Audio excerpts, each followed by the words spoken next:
It was economic record, national security and whether or not you can trust Bill Shorten. They were essentially the pillars of this speech. But I thought what was interesting, our political reporter Fiona Willan asked about stability within the coalition government, and he essentially ignored it for the first time. And then another journalist asked him, well, we voted for Tony Abbott, we then voted for Malcolm Turnbull, and now we've got Scott Morrison. It's 3 Prime Ministers over the term of this coalition government's tenure here in Canberra. And he said, well, the Liberal Party has changed the rules, just like the Labor Party has changed the rules, making it very difficult for a party to oust a sitting Prime Minister.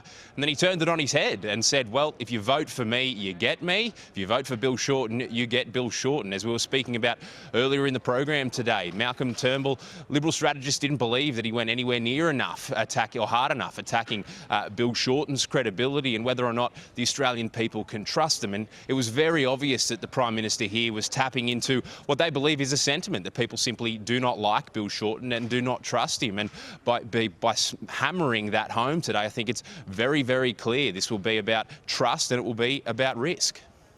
And Chris O'Keefe, it will be a contest between Bill Shorten and Scott Morrison for who will be the next Prime Minister of Australia. We're going to hear a lot more about this over the coming days and weeks, and hear from Bill Shorten sometime in the not too distant future.